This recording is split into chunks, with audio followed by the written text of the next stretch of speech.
नमस्ते विद्यार्थियों।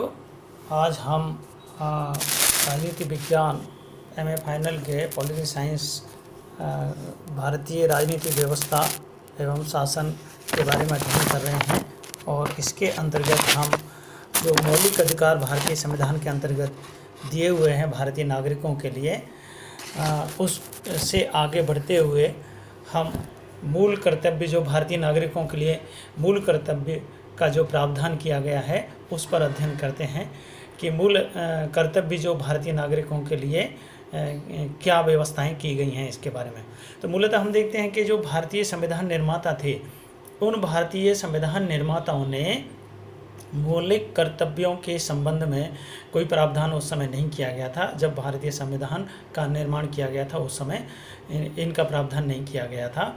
तो जब समय के अनुसार जब 1976 में जब या 80 के जो दशक था उसके अंतर्गत जब इनकी आवश्यकता महसूस की गई थी तो उस समय इनका प्रावधान किया गया था। 1976 के अंतर्गत 42वें संविधान संशोधन के माध्यम से ये भारतीय संविधान में इनको जोड़ा गया था। तो इनका जो प्रेरणा मूलतः इनको जो लिया गया है वो सोवियत संघ के जो संविधान था, पूर्व का जो सोवियत संघ का संविधान था, उसमें नागरिकों के मूल कर्तव्यों के संबंध में व्यवस्था की गई थी। उससे प्रेरणा लेते हुए भारतीय संविधान में मौलिक जो कर्तव्य हैं नागरिकों के, उनके प्रावधान को जोड़ा गया है और इनको जो जोड़ा गया है अनुच्छेद 51 का के अंतर्गत जोड़ा गया है, जो संविधान का भाग 4 के अंतर्गत आता है। 4 के अंतर्गत में उनको अनुच्छेद 51 का के रूप में उसे जोड़ा गया है। तो बेसिकली यह है कि जो मूल अधिकार तो भारतीय नागरिकों के लिए दे दिए थे और राज्यों को भी उनके कर्तव्य दे दिए थे कि राज्यों के कर्तव्य नीति निर्देशक तत्वों के माध्यम से राज्य अपने कर्तव्य करेंगे। कुछ योजनाएं जन कल्याण के लिए, नागरिकों के हितों के लिए कार्य करेंगे, किंतु नागरिकों को किसी भी कार्य करने के लिए कर्तव्य परायण बनाने के लिए उनके ऊपर कोई भी जिम्मेदारी इस तरीके की नहीं दी गई थी। तो इसको महसूस किया गया और इसमें जो भारतीय संविधान में जोड़ा गया। दुनिया के अन्य जो संविधानों पर यदि हम दृष्टि डालें तो मौलिक कर्तव्यों की चर्चा या व्यवस्था उनके अंतर्गत नहीं की गई है। केवल जापान के जो संविधान है उसमें इनका ज़रूर जिक्र किया गया है, व्यवस्था की गई है। सोवियत संघ के जो संविधान था उसमें भी की गई थी। इसके अलावा अन्य किन्हीं देशों के संविधान में ऐसी व्यवस्था नहीं की गई है। तो जो बेसिकली 1976 में जो मौलिक कर्तव्य जो भारतीय नागरिकों के लिए जोड़े गए थे उनकी संख्या 10 निर्धारित की गई थी और उसके बाद में 86वां जो संशोधन 2002 में हुआ था उसके द्वारा एक और कर्तव्य को इसके अंतर्गत जोड़ दिया गया है और वो है कि 6 से 14 वर्ष की उम्र के जो बालक हैं, बच्चे हैं, उनको शिक्षा दिलाने के का कर्तव्य भी उनके पेरेंट्स को, उनके जो संरक्षक हैं उनको जिम्मेदारी होगी कि उनको वो निःशुल्क जो है शिक्षा दिलाएं स्कूलों के अंतर्गत। तो उनको शिक्षा दिलाना भी एक कर्तव्य हो गया है वैधानिक तौर पर। तो इस तरीके से अब इनकी जो संख्या है वो 11 हो चुकी है। आगे चलते हैं। जो 1976 में एक स्वर्ण सिंह समिति स्थापित की गई थी मौलिक कर्तव्यों के संबंध में, जो महसूस किया कि नागरिकों के लिए कुछ मौलिक कर्तव्य भी होने चाहिए मूल अधिकारों के साथ साथ में। तो जो स्वर्ण सिंह समिति थी उसके द्वारा सिफारिशें की गई थी और उसमें मौलिक कर्तव्यों का प्रावधान और सुझाव दिए गए थे और 8 मौलिक कर्तव्यों की इसमें बात की गई थी और साथ में ही ये भी सिफारिश इसके द्वारा की गई कि जो भी मौलिक कर्तव्यों का उल्लंघन करता है तो संसद उसको आर्थिक दंड देने का प्रावधान कर सकती है, ऐसी सिफारिश की गई थी। यद्यपि इस सिफारिश को उस समय नहीं माना गया था, किंतु जो कर्तव्यों से संबंधित जो सिफारिशें थीं उन सिफारिशों को मानते हुए और उनमें कुछ अन्य जो जोड़ करके उनकी संख्या 10 कर दी गई थी। तो इस प्रकार से जो भारतीय संविधान के अंतर्गत मौलिक कर्तव्यों को जोड़ा गया था। और जो मौलिक कर्तव्य जो भारतीय संविधान में जोड़े गए हैं या व्यवस्था की गई है वो इस प्रकार से हैं कि सबसे पहला ये है कि भारतीय संविधान का पालन करना है, और भारतीय संविधान के अंतर्गत उसमें जो आदर्श हैं, उनकी जो संस्थाएं हैं, राष्ट्रध्वज है, राष्ट्रगान है, इन सब का आदर करना है, सम्मान करना है, उनका पालन करना होगा प्रत्येक भारतीय नागरिक को। इसके अलावा जो राष्ट्रीय आंदोलन था, भारतीय राष्ट्रीय आंदोलन था, उसके जो प्रेरक आदर्श तत्व थे, उन प्रेरक आदर्शों को अपने हृदय में संजो करके रखना है, उनका पालन भी करना है, उनको हमेशा ध्यान में रखना है, हृदय में रखना है, उनको सम्मान करना है।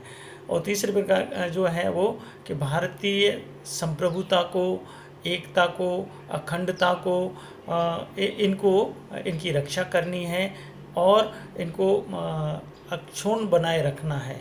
किसी प्रकार के खतरे में से इसको सुरक्षित करना है, और आह्वान किए जाने पर देश की सेवा भी करनी होगी। ये भी एक कर्तव्य है कि आवश्यकता पड़ने पर यदि आह्वान किया जाता है तो राष्ट्र की सेवा करना हमारा कर्तव्य होगा। इसके अलावा देश की जो एकता अखंडता है उसको भी बनाए रखना है, उसकी सुरक्षा करनी है। इसके अन्य जो कर्तव्य है, इसके अलावा भारतीय जो नागरिक हैं उनके लिए भ्रातृत्व की भावना, उनमें समरसता, किसी प्रकार का विभेद नहीं किया जाएगा, सबको समानता के आधार पर उनके प्रति सम्मान की दृष्टि रखी जाएगी और भ्रातृत्व की भावना को अधिक से अधिक विकसित किया जाएगा। तो इस प्रकार से ये मौलिक कर्तव्य भारतीय संविधान के अंतर्गत जोड़ गए। इसके अलावा अन्य जो मौलिक कर्तव्य वो सामाजिक, सांस्कृतिक, गौरवमयी जो परंपराएं भारत की हैं, उन परंपराओं को सुरक्षित करना है, संवर्धन करना है, उनको संरक्षण देना है। तो ये भी हमारा कर्तव्य बनता है प्रत्येक भारतीय नागरिकों का। और इसके अलावा जो प्राकृतिक पर्यावरण है उस पर्यावरण को संरक्षण देना है, जैसे वन है, झील है, नदियां हैं, वन्य जीव हैं इत्यादि, इन सब की सुरक्षा करनी है। सुरक्षा करने के साथ में संरक्षण देना है, उनका संवर्धन करना है, और प्राणी जो मात्र है उसके प्रति दया भाव रखना है। और इस प्रकार से हर नागरिक का ये भी एक कर्तव्य होगा। इसके अलावा जो वैज्ञानिक दृष्टिकोण है उसको विकसित करना है, मानवतावाद को विकसित करना है, किसी भी प्रकार की हिंसा से दूर रहना है, ये दृष्टिकोण भी डेवलप करना है। और ज्ञानार्जन को अधिक से अधिक संवर्धन करने का प्रयास किया जाना भी प्रत्येक भारतीय नागरिक का कर्तव्य होना चाहिए। मूल कर्तव्यों के तहत यह भी प्रावधान किया गया है। इसके अलावा सामूहिक और व्यक्तिगत हमारी जो गतिविधियाँ होंगी वो गतिविधियाँ राष्ट्र विरोधी नहीं होनी चाहिए, राष्ट्र की सेवा, राष्ट्र के सतत विकास करने के लिए होनी चाहिए, और नई ऊंचाइयों पर पहुंचाने वाली हमारी गतिविधियां होनी चाहिए, चाहे वो व्यक्तिगत हों, चाहे वो सार्वजनिक हों, किसी भी प्रकार की हों। तो वो सारी गतिविधियां हमारे देश के हित को आगे बढ़ाने के लिए होनी चाहिए, उसके संवर्धन करने के लिए होनी चाहिए। तो ये भी हमारा एक कर्तव्य बनता है। इसके अलावा जो भारतीय नागरिक का कोई भी बच्चा है वो 6 वर्ष से और 14 वर्ष की आयु का है, उसके लिए शिक्षा उपलब्ध करवाना ये भी हमारा कर्तव्य होता है, जिसको कि 2002 में जोड़ा गया है भारतीय मौलिक कर्तव्यों के अंतर्गत। तो इस प्रकार से 11 प्रकार के मौलिक कर्तव्य भारतीय नागरिकों के लिए दिए हुए हैं, जिसमें राष्ट्र का सम्मान करना, राष्ट्र की सुरक्षा करना, सार्वजनिक जो संपत्ति है उस संपत्ति को सुरक्षित करना, उसको किसी प्रकार की हानि नहीं पहुंचाना, हिंसा से दूर रहना, राष्ट्रगान का सम्मान करना, राष्ट्रीय ध्वज का सम्मान करना, इसके अलावा राष्ट्र के लिए सेवा करना, किसी प्रकार के भेदभाव को नहीं करना, भ्रातृत्व की भावना को विकसित करना और पर्यावरण का संरक्षण करना, वन्य जीवों का संरक्षण करना। इस प्रकार से जो वन हैं उन वनों को भी सुरक्षा प्रदान करना, उनकी जो वन भूमि है उसको भी सुरक्षित रखना, ये भी है। और प्रत्येक जो भारतीय नागरिक है उसको शिक्षित करना, बच्चे को शिक्षित कराना, ये भी हमारा कर्तव्य बनता है। तो इस प्रकार से प्रत्येक भारतीय नागरिक को हमेशा अपने कर्तव्य ध्यान में रखने की आवश्यकता है। मौलिक अधिकार लेने के साथ साथ में जब मौलिक अधिकार उनके लिए दिए हुए हैं तो उनका ड्यूटी बनती है, उनका कर्तव्य बनता है कि वे वो जो उनके जो कर्तव्य हैं, नागरिक कर्तव्य हैं, उन नागरिक कर्तव्यों का भी वो पालन करें और देश का संवर्धन करें, देश को आगे बढ़ाने का कार्य करें, देश को सुरक्षित करने के लिए व्यवस्था करें। तो इस प्रकार से मौलिक कर्तव्यों की विशेषता हम एक तरीके से ये देख सकते हैं कि जो नागरिक कर्तव्य हैं वो नैतिक और नैतिक कर्तव्य भी हैं और नागरिक कर्तव्य भी इसके अंतर्गत आते हैं। जैसे कि नैतिक कर्तव्यों के अंतर्गत जो स्वतंत्रता और संग्राम के जो आदर्श हैं उनको संजोए रखना, उनके प्रति सम्मान करना। दूसरा नागरिक कर्तव्य है राष्ट्रीय जो ध्वज है, राष्ट्रीय गान है, राष्ट्रीय संपत्ति है, उसकी सुरक्षा करना, उनका सम्मान करना, ये सारी नागरिक कर्तव्य हो जाते हैं। तो नैतिक कर्तव्य और नागरिक कर्तव्य दोनों प्रकार के हैं, इनकी ये विशेषता है। मूलतः जो भारतीय जीवन पद्धति है उस भारतीय जीवन पद्धति के जो अंतर्निहित तत्व हैं उनको इसमें जोड़ा गया है। परंपराएं, पौराणिक कथाएं, धर्म इत्यादि इन सबको इसके अंतर्गत एक संकेत दिया गया है उनकी तरफ। इसके अलावा कुछ जो मौलिक कर्तव्य हैं वो देशी विदेशी सभी नागरिकों पर लागू होते हैं। जैसे पर्यावरण संरक्षण करना, वन संरक्षण करना, जो वन्य जीव हैं उनको संरक्षण देना, संपत्ति जो सार्वजनिक संपत्ति उसकी सुरक्षा करना, ये मानवता का भाव विकसित करना, दया भाव विकसित करना, ये सब जो कर्तव्य है जो वो प्रत्येक जो भारतीय नागरिक उनके लिए भी और विदेशी हैं उनके लिए भी, यदि जो भारत में आता है तो उन सबके लिए ये लागू होते हैं। तो इस प्रकार से नीति निर्देशक तत्व भले ही से इनके पीछे कोई न्यायिक शक्ति नहीं है, इनका उल्लंघन यदि किया जाता है तो न्यायालय को दंड देने का अधिकार इनका नहीं है। किंतु ये प्रावधान है कि जो संसद है, भारतीय संसद है, वो किसी प्रकार की विधि बना करके और किसी को सजा देने का प्रावधान भी या कर सकती है या आर्थिक दंड देने का भी कार्य विधि बना सकती है।